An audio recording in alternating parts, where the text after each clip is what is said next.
ಏನ್ರಿ 2014 ನಾವ್ ಯಾರು ಅನ್ನ ಉಣ್ತಿರ್ಲಿಲ್ವಾ? 2014 ನಾವ್ ಯಾರು ದುಡಿತಾ ಇರ್ಲಿಲ್ವಾ? ಯಾರು ತಿಂತಾ ಇರ್ಲಿಲ್ವಾ? 2014 ಆದ್ಮೇಲೆ ನಿಮ್ಮನ್ನ ಬೀದಿ ನಿಲ್ಲಿಸಿದ್ರು ಏನಂತ, ನೋಟ್ ಚೇಂಜ್ ಮಾಡ್ಕೊಳ್ಳಿ ಅಂತ. ಎಷ್ಟು ತೊಂದರೆ ಆಯ್ತು. ಅಲ್ಲಿ 100 ರೂಪಾಯಿ ಇತ್ತು ದೇಶದಲ್ಲಿ, ನೋಟ್ ವಾಪಸ್ ಹೋಗ್ಬೇಕಾಗಿರೋದು. ವಾಪಸ್ ಹೋಗಿದ್ ಬ್ಯಾಂಕಿಗೆ ಎಷ್ಟು? 200 ರೂಪಾಯಿ. ಯಾರ್ದು 100 ರೂಪಾಯಿ ಕೋಟಾ ನೋಟ್ನೆಲ್ಲ ಎಕ್ಸ್ಚೇಂಜ್ ಮಾಡ್ಕೊಟ್ಬಿಟ್ರು. ಆ ದುಡ್ಡು ಯಾರಿಗೋಗಿದೆ? ಅಮಿತ್ ಶಾಗ್ ಹೋಗಿದೆ. ಇವತ್ತು ಇನ್ನೊಂದು ನಮ್ಮ ತಂದೆ ತಾಯಿಗಳಿಗೆ, ನಮ್ಮ ಅಣ್ಣ ತಮ್ಮದಿರಿಗೆ ಒಂದು ಕೇಳ್ಕೊಳ್ಳೋದು, ಇವತ್ತು IPL ಬೆಟ್ಟಿಂಗ್ ನಡೀತಿದೆ ದೇಶದಲ್ಲಿ. ಇಲ್ಲಿ ಕೂತಿರೋರ್ ಮಕ್ಕಳು, ಇಲ್ಲಿ ಕೂತಿರೋರ್ ತಂದೆದಿರೋ, ಇಲ್ಲಿ ಕೂತಿರೋರ್ ಅಣ್ಣ ತಮ್ಮದಿರೋ, ಎಷ್ಟೋ ಜನ IPL ಬೆಟ್ಟಿಂಗ್ ಅಲ್ಲಿ ಹಾಳಾಗೋಗಿದ್ದಾರೆ. ನನ್ನೂರಲ್ಲಿ ನಿದರ್ಶನ ಇದೆ. ನನ್ನೂರಲ್ಲಿ ಪ್ರಾಣ ಕಳ್ಕೊಂಡಿದೀವಿ IPL ಬೆಟ್ಟಿಂಗ್ ಇಂದ. ಈ IPL ಬೆಟ್ಟಿಂಗ್ ಮಾಡಿಸ್ತಾ ಇರೋದು ಯಾರು? ಅಮಿತ್ ಶಾ ಮತ್ತು ಅಮಿತ್ ಶಾ ಮಗ.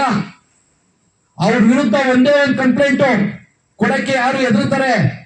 ನಾನು ಹೇಳ್ದೆ ನನ್ನೂರಲ್ಲಿ, ಇಲ್ಲೇ ಇದ್ದಾರೆ ಗಂಗನಮಣಿ, ಹಣೆ ರೆಡಿ ಕಂಪ್ಲೇಂಟ್ ಕೊಡು, ನಾನಿದ್ದೀನಿ, ಅದ್ಯಾವುದೋ ₹1 ಕೊಡ್ಬೇಡ, ನಾನು ನೋಡ್ಕೊತೀನಿ ಅಂತ. ಅವ್ರಿಗೆ ಕಂಪ್ಲೇಂಟ್ ಕೊಡೋ ಧೈರ್ಯ ಮಾಡಕ್ ಬರ್ಲಿಲ್ಲ. ಯಾಕೆ ಅಂದ್ರೆ ಪ್ರಾಣ ತೆಗಿಯುವಂತ ವ್ಯವಸ್ಥೆ ಇದೆ ದೇಶದಲ್ಲಿ. ಅಮಿತ್ ಶಾ ಮತ್ತು ಅಮಿತ್ ಶಾ ಮಗ ಇವತ್ತೇನು IPL ಬೆಟ್ಟಿಂಗ್ ಆಡಿಸ್ತಾ ಇದ್ದಾರೆ, ಅದ್ ಗೊತ್ತಾಗ್ತಾ ಇಲ್ವಾ ಮೋದಿಗೆ? ಅವ್ರು ಹೇಳ್ತಾರೆ ನಾವ್ ಯಾವ್ದು ಹಗರಣ ಮಾಡಿಲ್ಲ ಅಂತ. ಯಾರಪ್ಪ IPL ಆಡಿಸ್ತಾ ಇರೋರು? IPL ಬೆಟ್ಟಿಂಗ್ ಆಡ್ತಿರೋ ನಿನ್ಗೆ ಗೊತ್ತಾಗ್ತಾ ಇಲ್ವೇನಪ್ಪ? ಚೌಕಿದಾರ್ ಅಂತೆ. ಎಲ್ಲಿ ಕಾಯ್ತಾ ಇದೀಯ ನೀನು? ನನ್ನ ಮನೇಲಿ ನನ್ನ ತಮ್ಮದಿರು ಸತ್ತೋಗ್ತಾ ಇದಾರೆ, ನಮ್ಮ ಅಪ್ಪನಿರು ಸತ್ತೋಗ್ತಾ ಇದಾರೆ. ಏನಕ್ಕೆ? IPL ಬೆಟ್ಟಿಂಗ್ ಸಾಲ ತೀರ್ಸಕ್ಕಾಗದೆ ಅವ್ರು ಬಂದು ಎದುರಿಸಿ ಆತ್ಮಹತ್ಯೆ ಮಾಡ್ಕೊತಾ ಇದಾರೆ. ಇದಕ್ಕೆ ಯಾರು ಹೊಣೆ? IPL ಬೆಟ್ಟಿಂಗ್ ಇವತ್ತು ದೇಶದಲ್ಲಿ ಎಷ್ಟೋ ಅಮಾಯಕ ಜನಗಳ ಜೀವ ಕಳೆದಿದೆ. ಈ ತಂದೆ ತಾಯಿಗಳು, ಅಣ್ಣ ತಮ್ಮದಿರೋ ಮತ್ತು ಗಂಡದಿರೋ IPL ಆಡ್ತಿರೋ ಹೆಂಡ್ತಿದಿರೋ ಭಾರಿ ಹುಷಾರಾಗಬೇಕು. ಈ ಗೌರ್ಮೆಂಟ್ ಬಂದ್ರೆ, ಮುಂದೆ ಏನಾದ್ರೂ ಬಂದ್ರೆ, ನೀವೇನಾದ್ರೂ ಇವತ್ತು 15 ದಿನದ ಕಾಲ ಈ ಬಿಜೆಪಿ ತೊಲಗಿಸಕ್ಕೆ ನೀವು ತಮ್ಮ ಏನು ತಲೆನಲ್ಲಿ ಯೋಚನೆ ಮಾಡಿ ನೀವೆಲ್ಲಾರ್ಗು ಎಜುಕೇಟ್ ಮಾಡಿ ಕಾಂಗ್ರೆಸ್ ಪರ ವೋಟ್ ಹಾಕಿಸ್ತಾ ಇದ್ರೆ ಇಂತ IPL ಆಡಿಸ್ತಾರೆ. ಇವತ್ತು ನೋಡ್ಬೇಕು ನೀವು, ಕಬಡ್ಡಿ ಲೀಗು, IPL ಏನ್ ಟಿವಿ ಹಾಕಿದೆ, ಮೊಬೈಲ್ ತೆಗೆದ್ರೆ ಬರೇ ನಿಮ್ಮನ್ನ ಯಾವ ಕಡೆ ತಗೊಂಡೋಗ್ತಾ ಇದಾರೆ ಅವರು, ಮೋದಿ ಅಂಡ್ ಗ್ಯಾಂಗು. ಬರೇ ಏನು ಜೂಜ್ ಆಡಕ್ ಕೂಡ ತಗೊಂಡೋಗ್ತಾ ಇದಾರೆ. ಜೂಜ್ ಆಡಿಸ್ಬೇಕು ಜನದ ಜೇಬಲ್ ದುಡ್ಡಿರ್ಬಾರ್ದು. ದುಡ್ಡಿದ್ರೆ ಅವನು ಉತ್ತರ ಆಗ್ಬಿಡ್ತಾನೆ.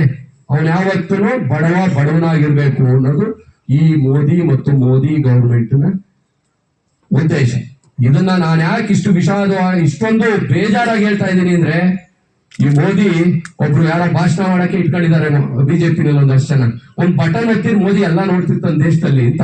ಮೋದಿಗೆ IPL ಹಗರಣ ಆಗ್ತಾ ಇರೋದು, ಬೆಟ್ಟಿಂಗ್ ಆಡಿ ನಮ್ಮ ಮಕ್ಕಳು ಸಾಯ್ತಾ ಇರೋದು ಕಾಣಿಸ್ತಾ ಇಲ್ವರಪ್ಪ? ಬಟನ್ ಅಲ್ಲಿ ಕಾಣಿಸ್ತಾ ಇಲ್ವಾ? ಅದಕ್ಕೆ ಇವತ್ತೇನಾದ್ರೂ ಕಾಂಗ್ರೆಸ್ ಗವರ್ಮೆಂಟ್ ಬಂದ್ರೆ, ನಮ್ಮ MP ಅವ್ರು ಬಂದ್ರೆ, ನಾವು ಫಸ್ಟ್ ಒತ್ತಾಯ ಮಾಡ್ತೀವಿ, ಈ IPL ಬೆಟ್ಟಿಂಗ್ ದಂಧೆ ಏನಿದೆ ಅದನ್ನ ನಿಲ್ಸೋ ನಿಟ್ಟಿನಲ್ಲಿ ಕಠಿಣವಾದ ಕಾನೂನನ್ನು ತಂದು IPL ಬೆಟ್ಟಿಂಗ್ ನಿಲ್ಸಬೇಕು. ಇದು ಕಾಂಗ್ರೆಸ್ ಸರ್ಕಾರ ಬಂದ್ರೆ ಮಾತ್ರ ಸಾಧ್ಯ. ಹಾಗಾಗಿ ನಾನೊಂದು